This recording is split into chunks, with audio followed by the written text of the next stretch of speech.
It began long before history, before fire, before language, before names. A world ruled not by reason, but by instinct. In this land of predators and prey, survival was everything, and death, a constant shadow. 7.8 million years ago, in the cradle of Africa, a creature walked upright, not yet human, but no longer beast. Weak compared to lions, slower than leopards, smaller than elephants. Yet within its mind, something stirred. Something no other animal possessed. A thought, a plan, a strategy. This was the dawn of the first hunter. The earth was a battlefield of survival. Every sunrise brought new danger. Giant saber-toothed cats stalked the plains. Packs of hyenas hunted under the veil of dusk. And amidst this chaos, small bands of early hominins, half ape, half human, fought not to become food, but to become something greater. They had no claws, no fangs, their skin tore easily, but they had hands, free, nimble, and capable of creation. And within their skulls, behind their brow ridges, grew a spark of intelligence, a weapon sharper than any tooth. They learned to move as one, to read the wind, to track by scent and footprint. They learned that strength alone could not win, but patience could. At first they scavenged. They followed the kill trails of lions and tore scraps from carcasses left behind. It was dangerous, often fatal, but each encounter taught them more about the rhythms of the hunt, where the prey moved, how the predators attacked, when to wait, and when to strike. Then, one fateful dawn, deep within a valley filled with tall grass, something changed forever. A small group, 6 or 7 in number, watched a herd of gazelle grazing. Their leader, a broad-shouldered male with scars across his arms, lifted a broken branch. It wasn't much, but it was the beginning of a revolution. They crept closer, every muscle tense, every breath measured. When the herd turned, they charged, shouting, waving sticks, throwing stones.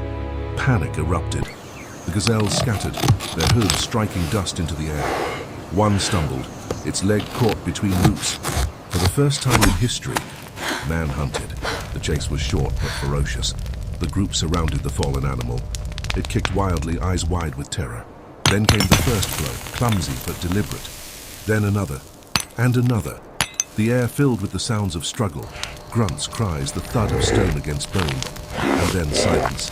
They stood there, trembling, their chests heaving. Blood dripped from their hands, painting the dry soil red.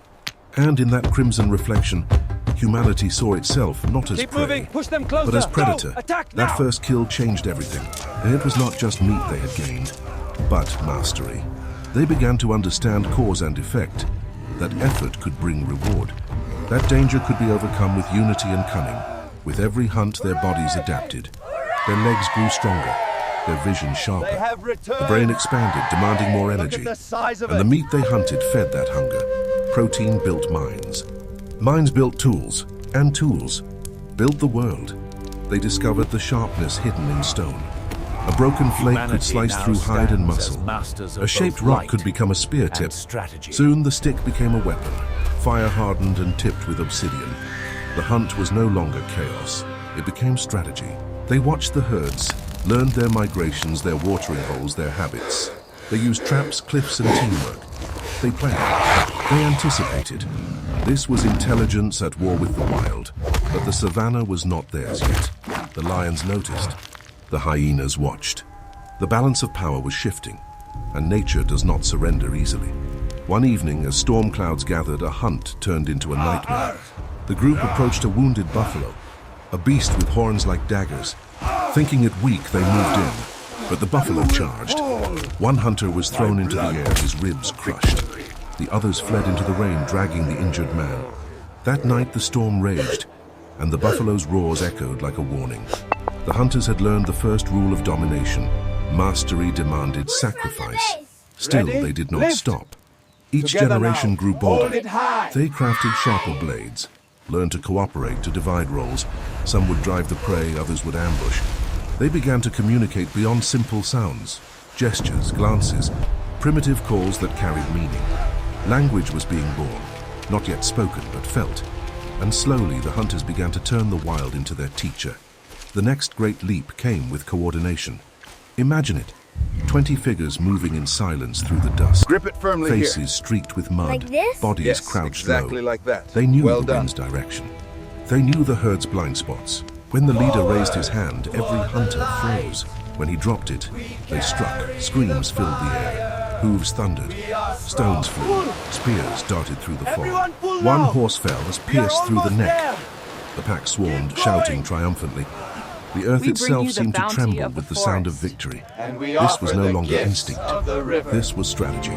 The hunted had become hunters, together. But hunting did more than feed the body. It shaped the soul. Around every kill they gathered, to eat, to share, to celebrate.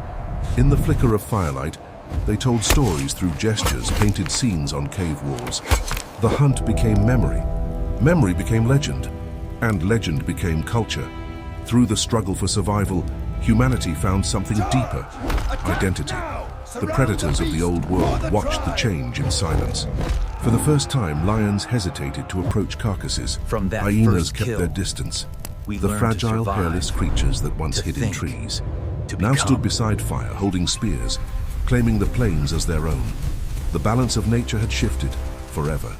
From that first kill grew an empire of adaptation. Generations refined the hunt, from throwing stones to crafting spears tipped with fire-hardened edges, from In the wooden deep tools to dark flint of the blades, world, from found cooperation to warmth. leadership. With They each found innovation, safety. their confidence grew, They found the and so future. did their hunger for mastery. They began to see the world not as it was, but as it could be. But every triumph carries a shadow. The same intelligence that hunted to survive The great would one day migration hunt for moves dominance. relentlessly The instinct forward, that once united a them timeless against beasts journey across the would one day savannah. turn them against each other. Yet it all began here, with that first spark of courage, that first act of defiance against nature's rule. That first kill was more than survival. It was evolution's greatest gamble. And it worked.